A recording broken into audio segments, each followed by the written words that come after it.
ಬನ್ನಿ, ಈ ಕಡೆ ಬಂದು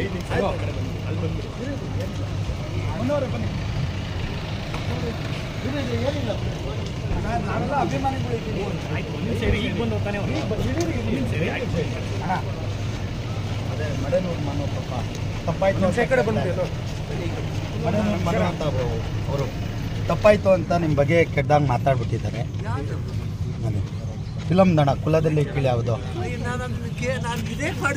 ಆಯ್ತಣ್ಣ, ನೀವೊಂದು ಕ್ಷಮೆ ಅವ್ರಿಗೆ ಒಂದು ಕ್ಷಮೆ ಕಾಲು ಹಿಡ್ಕೋಬೇಕು ಅವರು. ನೀವೊಂದು ಯಾರೇ ಬೈದ್ರು ಉಗುಳಿದ್ರು ಇಲ್ಲಣ್ಣ, ನೀವು ದೇವ್ರಣ್ಣ, ನೀವು ನಾವು ಅದೆಲ್ಲ ಇದೇ ಮಾಡಲ್ಲ. ಮಾಡಬೇಡಿ. ಸಿನಿಮಾ ರಿಲೀಸ್ ಮಾಡಬೇಕು ಅನ್ಕೊಂಡಿದ್ದೀವಣ್ಣ. ನೀವು ಖಂಡಿತ ಹೂ ಅಂದ್ರೆ ಮತ್ತೆ ನಿರ್ಮಾಪಕರು ಮಾಡಿ ಒಳ್ಳೆ ಟೈಟ್ಲು ಚೆನ್ನಾಗಿ ಮಾಡಿ ಮತ್ತೆ ಮುತ್ತರ ಆಗ್ಲಿ ಯಾವ್ದ್ರಲ್ಲೂ ಇದಿಲ್ಲ. ಮಕ್ಕಳದಲ್ಲಿ ಯಾರು ಕೀಳಲ್ಲ ಮೇಲಲ್ಲಮ್ಮ, ಎಲ್ಲರೂ ಒಂದೇ. ಮತ್ತೆ ರಿಲೀಸ್ ಮಾಡೋದು. ಡಾಕ್ಟರ್ ಶಿವರಾಜ್ ಕುಮಾರ್ ಅಪ್ಪಾಜಿ ಅವರ ಹತ್ರ ಬಂದಿದ್ದೇವೆ. ನಾವೆಲ್ಲ ಡಾಕ್ಟರ್ ರಾಜ್ಕುಮಾರ್ ಅಪ್ಪಾಜಿ ಅವರ ಅಭಿಮಾನಿಗಳು. ಅಂದರೆ ಅವ್ರನ್ನ ನೋಡಿಕೊಂಡು ಕನ್ನಡ ಚಳುವಳಿಗಳನ್ನ ನೋಡ್ಕೊಂಡು ಬಂದಂಥವ್ರು. ಇವತ್ತು ಮಡೆನೂರು ಮನೋರು ಒಂದು ಕೆಟ್ಟ ರೀತಿಯಲ್ಲಿ ಮಾತಾಡಿದ್ರು.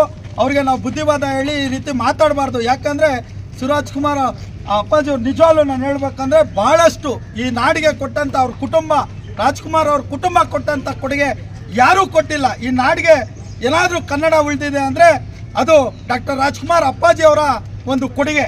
ಅದೇ ರೀತಿ ಏನೋ ತಪ್ಪಾಗಿ ಮಾತಾಡಿದ್ರು, ಕ್ಷಮೆ ಕೇಳ್ತಾ ಇದ್ದಾರೆ ಎಲ್ಲರೂ ಮುಂದೆ.